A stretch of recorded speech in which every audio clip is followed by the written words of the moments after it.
Telehell presents Countdowns of the Damned. I think it's only fair that we begin with the wise words of one Elizabeth Mirvaldis Lemon, as portrayed by one Elizabeth Stementina Fay. Yes, that's her real name. Valentine's Day is a sham created by card companies to reinforce and exploit gender stereotypes. Happy Anna Howard Shaw Day to you, Evelyn. Come on. A happy Anna Howard Shaw Day to us all! And I concur. Look, I know this episode drops 2 days after the fact, and some of you might be expecting a big President's Day extravaganza of some kind, but just to put the nail in the coffin ahead of time for next year, Valentine's Day has never been one of my favorite holidays. Not just for the reasons Liz Lemon just stated, but also because I've been in the school that if you love someone, you really shouldn't limit things to just one day of the year. To make matters worse, the day takes place in the dead of winter, where all the warm feelings in the world won't save you from frostbite. But before you think to yourselves that I'm a bitter fool who doesn't know what love is, let me stop you right there. I do believe that love exists. What I don't believe in, however, is manufactured love. The kind that they have in greeting cards, heart-shaped boxes of candy, flowers that will turn into potpourri in a few weeks, TV movies where one person takes 2 hours to decide between an obvious jerk and an obvious good guy. And perhaps the greatest weapon against true love about 99.9999999999999% of the time. Dating shows. What I'm about to say is extremely crazy. What would you say if I asked you to come be part of the house? Oh my God! Now, I'm not saying that every single dating, relationship, or even a hookup show out there fails to comprehend what the overall concept of love is, but a lot of them do. And we're going to look back at what some of us consider the worst offenders of the genre as we present the top 8 worst dating or relationship shows that we've ever seen today in Telehell.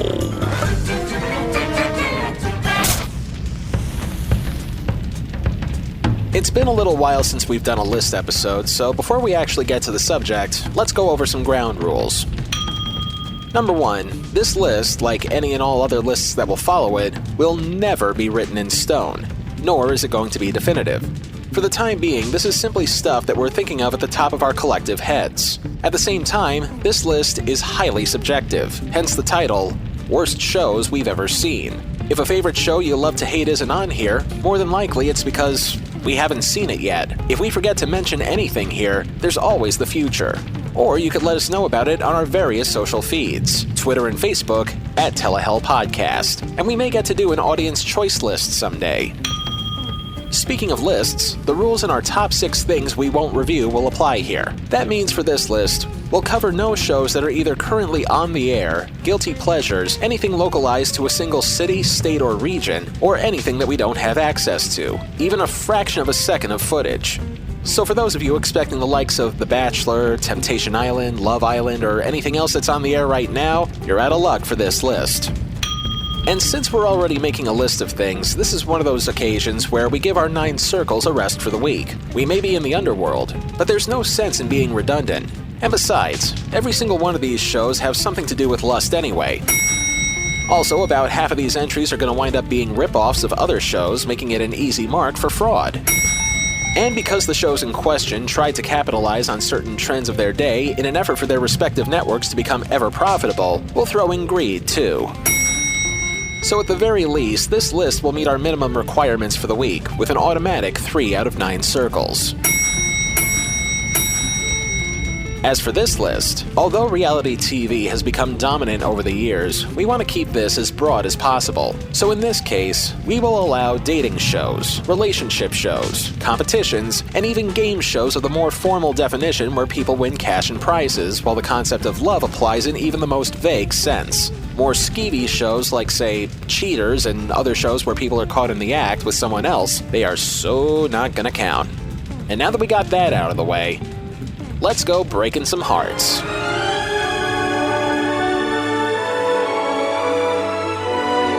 Number 8. One of the biggest trends of early 2000s TV, especially in syndication, was the rebirth of dating shows, thanks in no small measure to shows that were on in prime time at the same time. One of the all-time greatest dating shows that defined its decade was a little program called Blind Date. This was a show that, unlike certain predecessors like The Dating Game and Love Connection, actually allowed the viewers to see what was happening on people's respective dates, despite the fact that there are cameras everywhere to film it. Throw in a few snappy graphics that narrate the story without the aid of in-studio host Roger Lodge, and you've got something that was pretty unique for its day. Unfortunately, one of the byproducts of anything ever being successful, especially the kind of success that comes out of nowhere, is that TV producers are never too eager to see if the formula works in other circumstances. Which begs the question, what's worse than being on a bad date?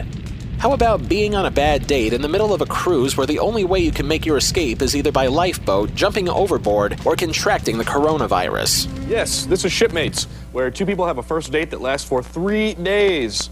Beat that, other dating shows, and it's on the ocean. Number 8 on the list is Shipmates. Shipmates fails because of the reasons I just mentioned. It's a blind date on a cruise ship, which may sound fun and exciting on paper, but what if the date goes badly? Horribly badly. So bad that you almost wish for the cruise ship that you're on to capsize, even if it means causing collateral damage with innocent civilians.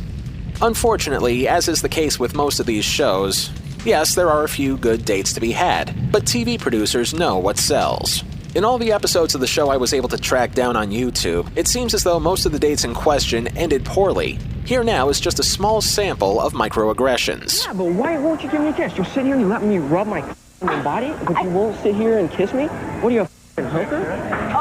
Why on earth are you so aloof? What are you talking about? It's like morning, we're having a day together. Why are you being a jerk? Fun, I'm not being a jerk. Nova Scotia is gonna hear Tina today. You wasn't no man, because if you was a man, you would have bought the first round of drinks. You wouldn't have been grubbing off of me. Go get me my money, and we look, cool. You're hurting my Good ear, looking, so good looking. bye-bye. And of course, let's not forget the most infamous couple they ever featured on the show, which I'm only going to play this one piece of because the rest of the episode is worth seeking out on your own time.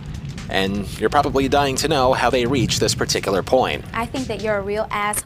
You're cocky, arrogant, stuck-up son of a bitch, and I can't stand you. You're also lucky that your head is so high and that couldn't reach you, because you probably would have went home with a busted lip and a fat eye. To Clarissa, oink bitch. Well-chosen words, my friends. You are indeed wordsmiths. If these couples were landlocked, at least they could easily call off the date within minutes and hail a cab somewhere, putting the dates on a ship. Especially ones that you know were going to suck, made us all feel seasick for 2 seasons in syndication.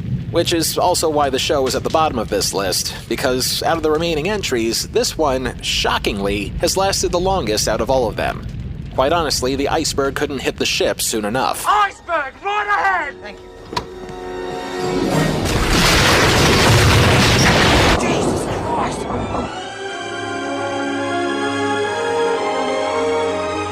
Number 7. Now, before everybody listening goes nuts over this next one, I just want to assure you that we are not including any guilty pleasures. Especially shows that, much to my surprise, I actually enjoyed watching when they first aired years ago.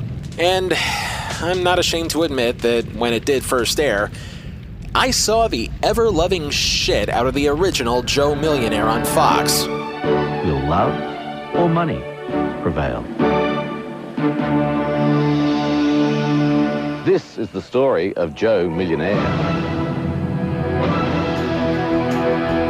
And why not?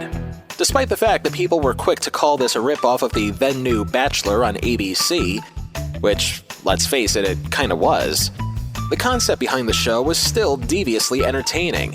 A gaggle of gals pine for the affection of a man who they think is a multi-millionaire, when in reality he's nothing more than a construction worker making less than $20,000 a year. Drama ensued, twists were turned, and there was even a butler there for comic relief, and people flocked to their screens to see if women would fall for a man just because he may or may not be rich, delivering some of the biggest ratings that the Fox network would ever see that didn't come from a sporting event. So naturally, there had to be a sequel to such a hit, but not without one slight problem. Considering just how many millions of people saw the first season of the show, just exactly what was their plan to ensure that lightning would strike twice? Short answer, they didn't. Long answer, let's just set up our next Joe with people who could barely speak English in the hopes that they won't catch on. I don't have $80 million. Number 7 on this list is Season 2 of Joe Millionaire, which may go down in history as possibly one of the most unnecessary sequels ever made in any medium, and that includes National Treasure 2 and/or the teased third one that may be coming soon. But I digress. As we said, in an effort to make sure that the wool would be successfully pulled over people's eyes a second time, the Fox network and the producers of the show decided to move things over across the pond. Not only filming Season 2 of the show in Europe, but also bringing on women from all over that continent for a shot at pseudo-wealth. As for the Joe they cast this time around, it wasn't a charismatic construction worker like the original Evan Marriott was, but rather a rodeo cowboy from rural Texas who not only made $11,000 a year, but someone who, back when he had hair, could easily be mistaken for Woody Harrelson's stunt double in more ways than one. A man named David Smith, whose awe-shuckish mannerisms might have been the key reason why nobody tuned in to this version of the show. I haven't been completely honest with you. These jewels and everything that you get, and I see like how happy you are, I can't give that to you. I swear, at one point I was expecting him to tell us stories about what life was like living in Hanover, Indiana. Howdy, I'm Woody Boyd from Hanover, Indiana. That's the placemat capital of the world. My mother's name's Margaret and my father's name's Edgel. My favorite color's blue and I saved all my baby teeth. How about you? Between Smith and the fact that you could barely understand what 80% of the women were saying without the aid of subtitles. Good morning. Little babies. How are you? It's so nice dream about going to shopping. You can see why this one is on the list, as well as why, at its worst, the show was able to garner north of 5 million viewers when the original pulled in nearly 35 million for its first season finale. But because the original was just so captivating, I had to put this one low on the list by principle, because if things were done just slightly differently, this show could still be running on the air today as a suitable alternative to The Bachelor. And of course, I'd also be lying if I didn't mention the one true saving grace of both series, The Butler, who by sheer coincidence was an Australian man named Paul Hogan and did not play Crocodile Dundee. Up until now, our hero has been a fish out of water in Europe. But tonight, it will be the young lady's turn. David whisks them away to a magnificent horse ranch in Tuscany, where they will get a taste of his life back home. Like shoveling horse manure, for example. Which of them will pitch in, so to speak? And which of them will turn up their noses at David's cowboy lifestyle? Let's find out, shall we? The Associated Press declared that the show had, quote, gone from one of TV's most surprising successes to the new season's most spectacular flameout, while former Fox Entertainment chairman Sandy Grushhow said, quote, we tried to sneak it by the American public a second time, and we got called out on it. Lucky for us, we already rung that bell of fraud.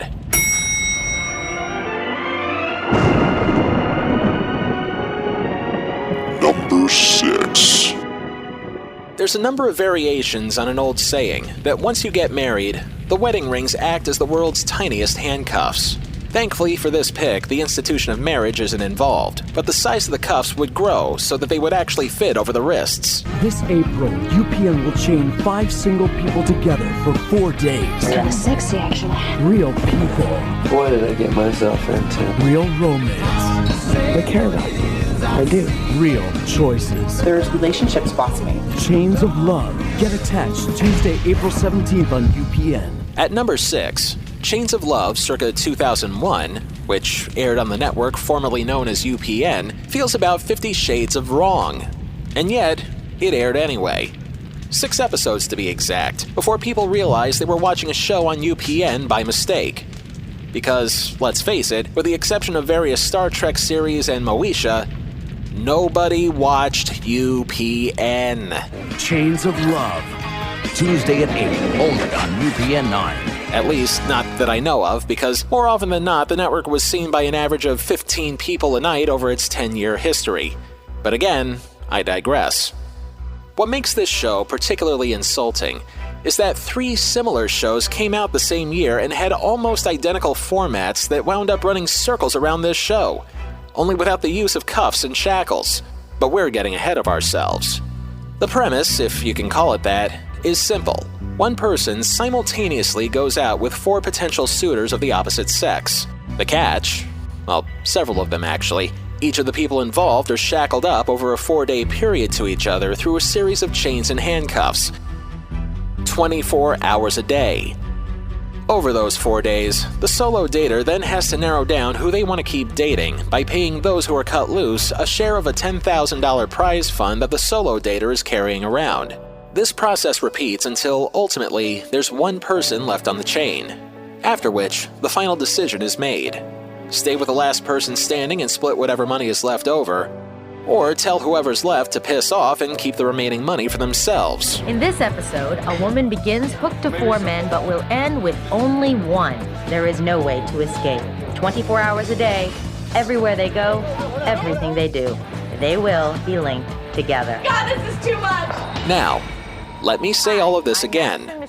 People are chained together and date together for the chance to not only keep on dating, but pocket some coin in the process.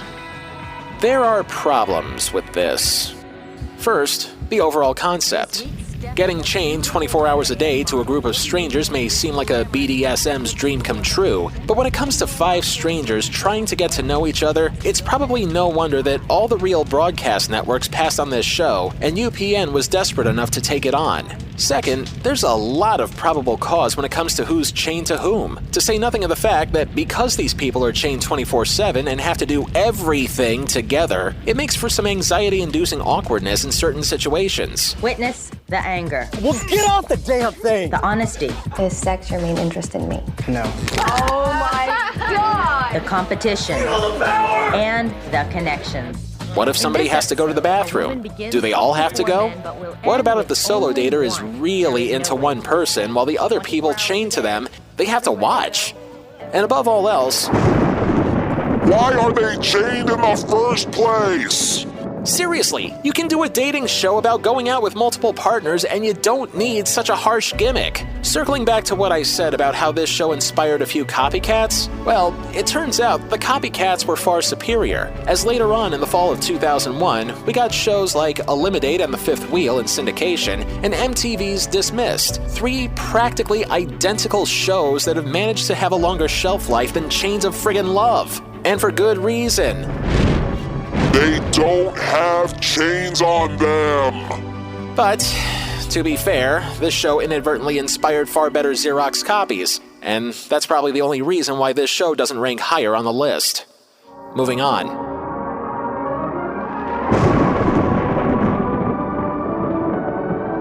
Number 5. Joe Millionaire's second season tried to duplicate its formula by having contestants who were vying for affection be from parts of the world who probably didn't have any access to any form of media.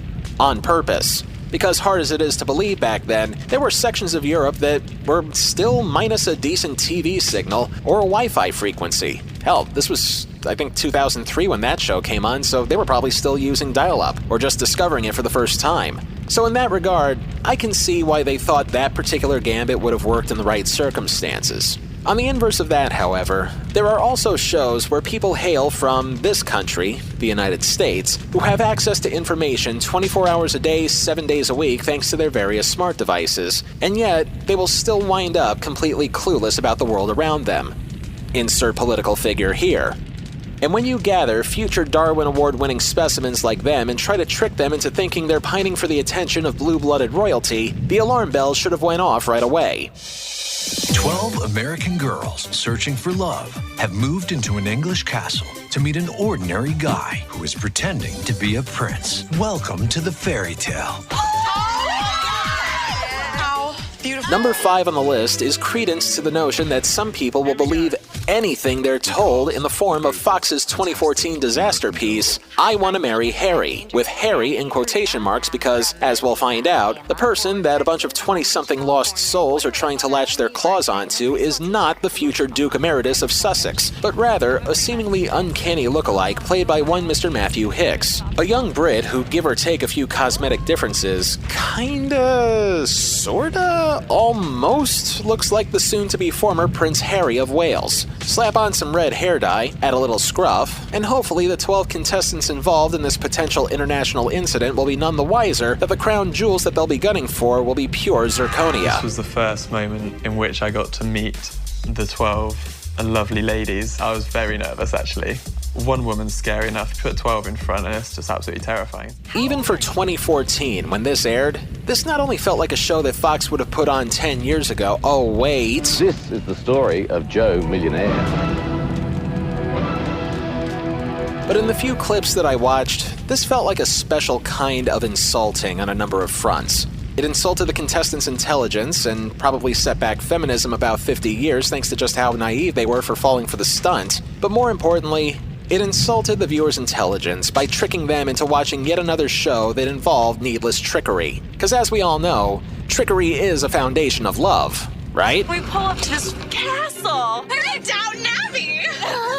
There's butlers and maids standing there to greet you with English accents. It was the cutest thing ever. I wonder when we're meeting Prince Charming. I know. Right. American girls are very forward.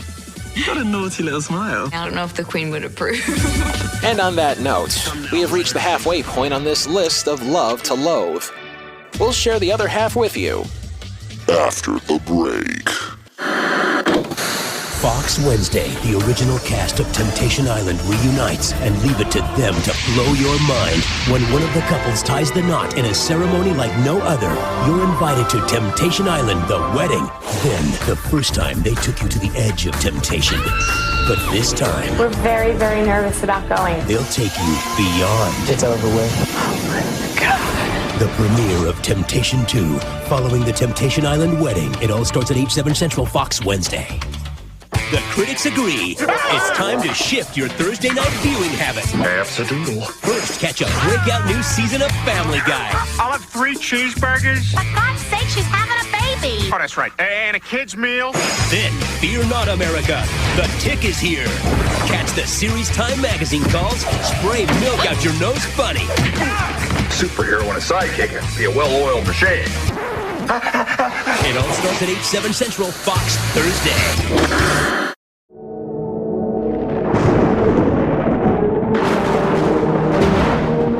Number 4.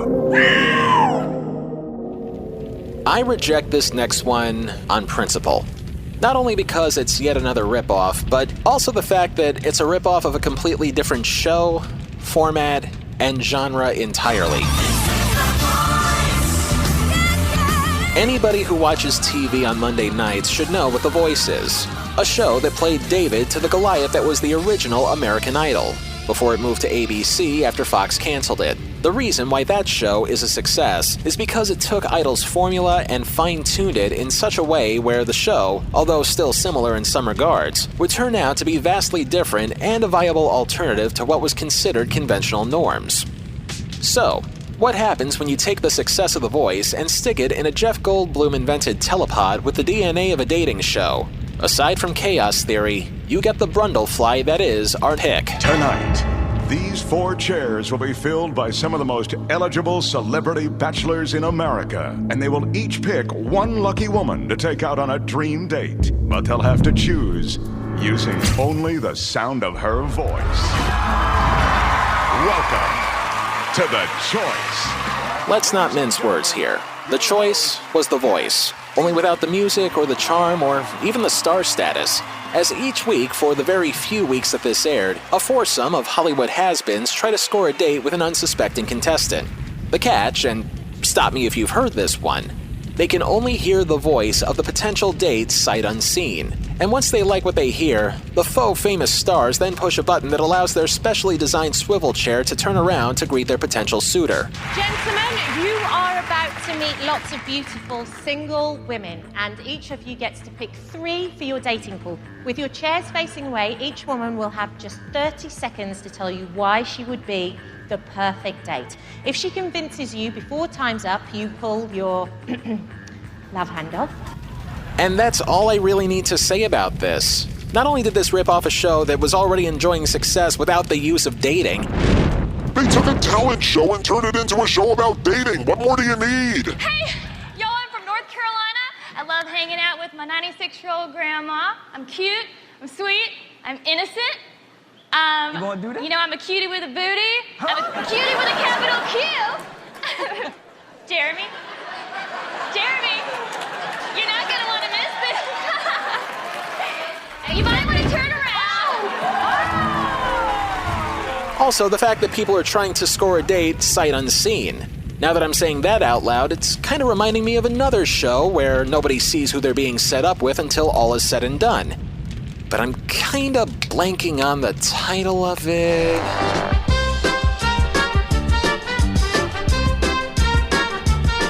Nah, that just might be a coincidence. But while we're on the subject of Chucky Baby, Number 3. Our number 3 pick is a show called Three's a Crowd.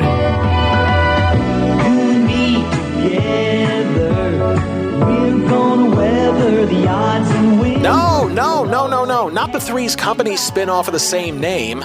That one I actually kind of enjoyed.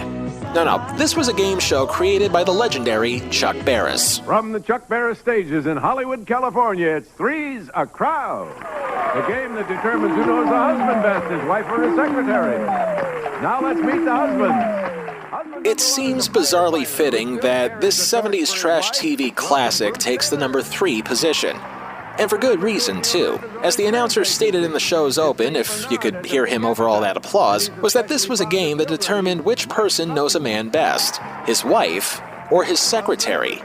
And I cannot stress enough that this was the late 1970s when it seemed as though the sexual revolution of the 1960s was making a comeback, thanks in small part to tight jeans and feathered hair. Supposedly, this was an idea that Barris had in his head for many years. But for whatever reason, TV networks and syndicators alike were a little too squeamish to pick up the game, which is also for good reason. The concept was not only a mutant cannibalization of Barris's existing newlywed game format, where partners had to match each other's answers, but by adding a third wheel into the mix who was possibly privy to one's personal information, the fighting that would happen when one threesome didn't match an answer seemed slightly more intense than the show that talked about making whoopee. How long has it been since your boss made whoopee with a woman other than his wife? I think I'll say 2 months. 2 months. 2 months? Okay, Paul told us it was 13 years.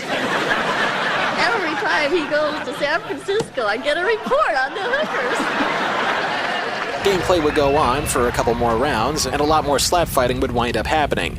That winning team would split $1,000, which even for 1970s money was really not that much, especially with inflation. But aside from the fact that there was enough slap fighting on this show to make Jerry Springer jealous sometimes, the thing that makes this one rank as high as it is a little something called backlash. I'm not talking about viewers simply turning off the show. Quite the contrary. The show was actually a hit because of the constant infighting. But rather, the fact that 2 major unions, one labor and one political, raised the loudest complaints, particularly the United Auto Workers of America, whose women's committee single-handedly got the show to go off the air in the city of Detroit. No, not Detroit! No, please! Anything with that! The other union involved was the National Organization of Women, who was able to get the show off the air everywhere else, and leave a black eye in the psyche of Chuck Barris. So much so that he kept out of the public eye for quite some time, proving once and for all, Hell hath no fury like a woman scorned.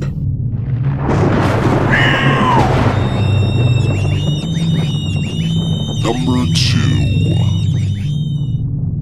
Hard as it is to believe, but we've gone 7 episodes without talking about our deputy patron saint, Mike Darnell. Until now.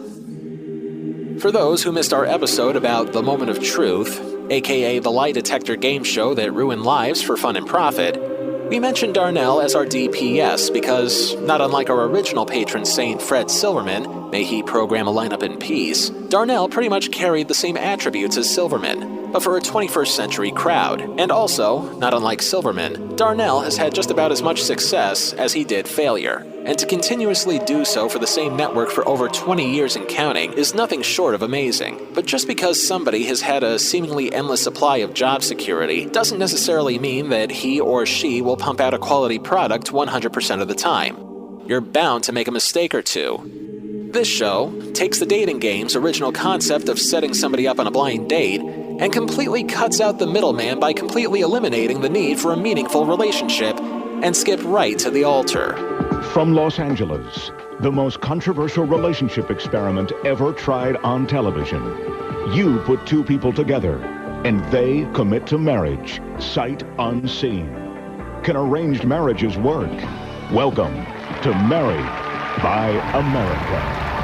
Number 2 on the list is something fitting of a different kind of number 2 entirely. 2003's Married by America was a show where 5 single people agreed to be paired up sight unseen with strangers chosen by America. Just backstage are 25 suitors hoping to marry them, which is why we have our singles family and friends here with us tonight. They're going to help us narrow down the field by getting rid of those in the group who they don't think are marriage material. Then, it's up to you, America. Literally, we're going to open up our phone lines and you, the viewers, will play the ultimate matchmaker.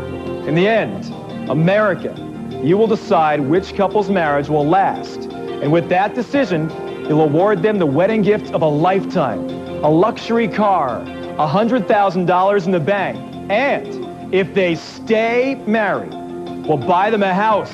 The 5 newly minted couples met and got engaged on the spot. And so I'm asking you now to come away on an adventure with me and see where this road will lead us. And in doing so, I promise that I will be with open arms, open heart, and open mind throughout the entire journey.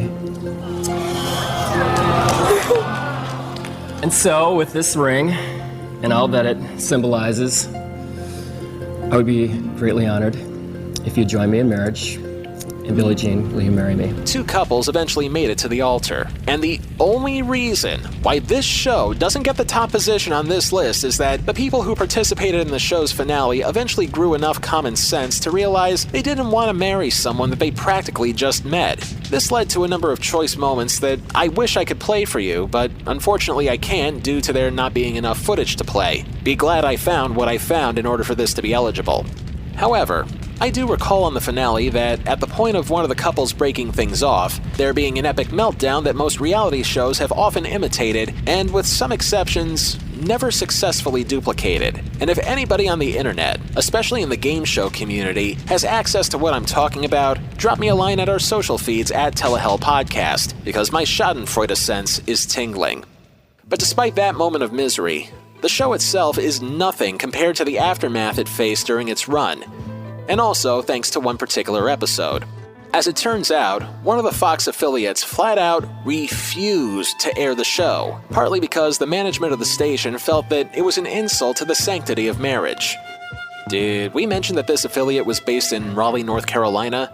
But the biggest whopper the show wound up facing was when in 2004, just a few months after the wardrobe malfunction seen around the world happened, the FCC, fresh off its warpath in an effort to fight indecency, fined the Fox network $1.2 million because the penultimate episode of the series focused on the couple's bachelor and bachelorette parties, including scenes with pixelated strippers and even a scene where a woman is licking whipped cream off a man's nipple. The fine was later dropped to a little over $90,000 years later when it was revealed that the dozens of complaints that were made about the episode were actually made multiple times by 3 people. All 3 of whom probably said to themselves, Won't somebody please think of the children?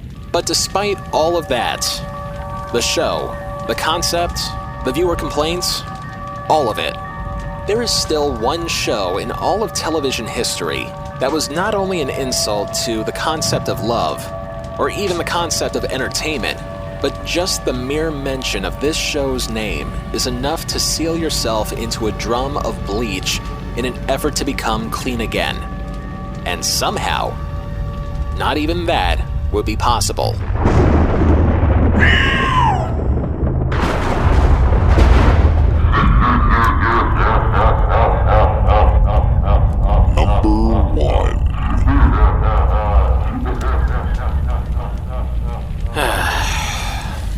Let's begin with an innocent game show that took the world by storm in 1999.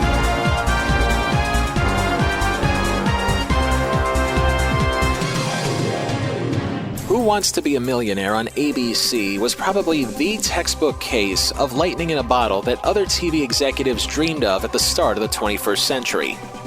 To harness my inner Stefan from SNL, this show had everything. High stakes, dramatic music cues, dark moody lighting, contestants you could root for, Regis Philbin's career renaissance. Of course, it's because of this show and its massive success that all the rival networks were not too eager to come up with their own carbon copies to multi-million-dollar dreams, many of which were born, tried, and died. Even Fox got in on the act with a few quiz shows. Some good. Ladies and gentlemen, welcome to Greed.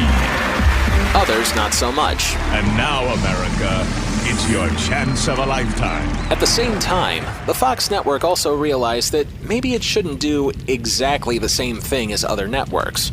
After all, this is the network that dared to be different before everybody else did. Enter our deputy patron saint once again. According to David Hofstad's book, What Were They Thinking? The 100 Dumbest Moments in TV History, Darnell was quoted as saying about Regis Philbin's comeback vehicle, quote, "Part of the reason it was so successful was wish fulfillment." He then went on to say, what else did people wish for? They wish for a relationship. They wish to get married. How could I combine the two? Fox presents the most outrageous pageant ever. 50 women will compete to marry a mystery multimillionaire. She won't meet him till they say, I do. A 2-hour event ending in a legal marriage on TV. Who wants to marry a multimillionaire? Tuesday at 8 on Fox. There was never really going to be any other show to fit into this position. Fox's Who Wants to Marry a Multimillionaire aired exactly one time plus one rebroadcast in February of 2000. The idea of the show, not unlike Married by America, was that strangers competed for the opportunity to get hitched to someone sight unseen. Unlike the other show, where, to its credit, people actually had the chance to know each other first, Multimillionaire promised to have the two of them hitched live before the 10 o'clock news after only meeting each other for several minutes, an idea that I'm certain the mail-order bride industry would scoff at in disgust. Women compete to marry a multimillionaire. Is that your final shred of dignity?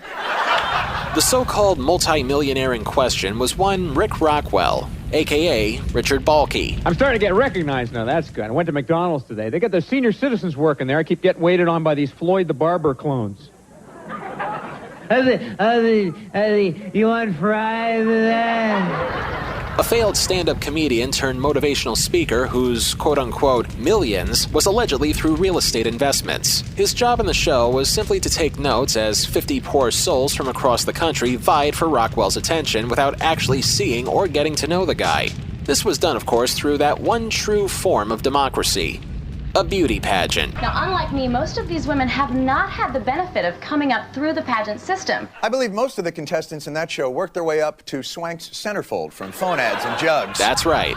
Everything from evening gowns to swimsuits to a mind-numbing Q&A was set to determine the marital fate of two people who probably just wanted to be on TV, just to be on TV. One of those people turned out to be one Miss Darva Conger, a then 34-year-old emergency room nurse and supposed veteran of the 1991 Gulf War while in the Air Force. Now, I'm told here that you are a Gulf War veteran. Conger then drifted back to that Iraqi sand dune where a friendly landmine severed her self-esteem neurons. But we'll get to that part in a minute. Conger and Rockwell tied the knot near the end of the show with marriage vows that not even your average Hallmark Valentine's Day card would touch with a 10-foot pole, including Conger promising to Rockwell, "If you feel that I am the perfect woman for you, and you choose me to be your bride, I will be your friend, your lover, and your partner throughout whatever life has to offer us." To which Rockwell replied, "We hear it quiet, we panic. A million things go through the back of our minds, none of them good." As an estimated 23 million people stared dumbstruck at the sight of two total strangers getting hitched, in some bizarre way, some people hoped that there would be a happily ever after for the two of them. Of course, this is the Fox network we're talking about. For things to end normally on a Fox show, especially back then, would be like having Thanksgiving dinner without the cranberry sauce. It just didn't feel right. Fortunately, for the sake of schadenfreude, the gods of misfortune delivered. It turned out that America's most famous groom would also become America's most famous goon, as it was revealed that thanks to a lack of background checking, that Rockwell actually got a restraining order from an ex-girlfriend a few years earlier. I'm here to tell you tonight that at no time have I ever struck any of my girlfriends ever for any reason. Yes, a man who married a total stranger in front of millions had a restraining order put out on him from another woman. That alone should have been a red flag right there. Other flags with shades of red include disputes that Rockwell even did his motivational speeches at specific companies that were advertised on the show. The specific companies deny Rockwell ever working with them. There was also a claim that when he was a comedian, Rockwell also opened for Jay Leno. Come on, one fire at a time, please. Anyway, Leno's people also deny that Rockwell ever worked with him. At the same time that came to light, Conger's status as a Gulf War veteran was put under scrutiny when it was revealed that Conger had not actually set foot in Iraq, but rather she was stationed at a military base in the Middle West instead of the Middle East, specifically suburban Illinois. When asked to comment about it, Conger said in an interview with the TV program Inside Edition, quote, "I was on active duty. Anyone who was on active duty at the time of the war is considered a Gulf War veteran." End quote. There are reasons that I wish I could get into as to why I feel that statement is a giant middle finger to all of our troops who have actually and actively fought in battles. But this show is about television. Honesty and content forbids me to do that. Ultimately, because of these allegations on both sides, the two of them agreed to get the wedding annulled. And despite the fact that millions of people tuned in to the train wreck anyway, any chances of Fox turning the program into an annual Valentine's Day event was immediately crossed off the bridal registry. Many years later, Conger would reflect on what happened on one of those Where Are They Now shows that would pop up from time to time on basic cable. Yes, I realize it was called Who Wants to Marry a Multimillionaire. That was not my goal. I didn't want to marry anyone. I guess I was kind of looking and thinking, we don't know each other. This is a television show. What we did was really crazy. We need to undo it. I did get the sense that maybe he thought this was serious. So as soon as I possibly could, I did tell him as gently and as kindly as I could, and he was upset. We did not really get along too well, and that's unfortunate. I don't wish him harm or just, it was tough, though. I think neither one of us were at our best at that point in time. Clearly, she regretted doing the show as much as we regretted watching it, as much as Fox might have regretted putting it on. But then they realized, they were Fox, and they would continue to pump out various date-exploitation shows over the next few decades, all thanks to our deputy patron saint who wound up getting the show on in the first place. But, to his credit, at least he redeemed himself by greenlighting American Idol a few years later. Thus the scales were balanced once again. But despite Darnell's rebound, it's never going to change the fact that Who Wants to Marry a Multi-Millionaire will more than likely go down in history as the single worst dating or relationship show that we've seen around here. And considering how many years of television that there is to sit through, hopefully we won't find something that's even worse than this. Love stinks, and these 8 shows proves it. Like we said, this is not a final list, nor is it definitive. We more than likely let stuff out not because they didn't fit our standards, but because this was all we could think of as we were putting the episode together. With that said, we turn to you, the listeners, to let us know if we forgot anything. And if we did, please let us know on our social feeds, Twitter and Facebook, both at Telehell Podcast. And when you do, please be sure that the shows in question aired within North America only. Take it, Tina. Happy Valentine's Day, no one. Next time on Telehell, we take a little sidetrack to set up an episode that will be happening 2 weeks from when this episode drops. Because in order to understand why we'll be covering this particular subject, we're going to need to embark on a little history lesson first. ABC produces the Movie of the Week. Until then, if it's not in Telehell, it's not worth a damn. Telehell was written, produced, edited, and narrated by me, Justin Hart.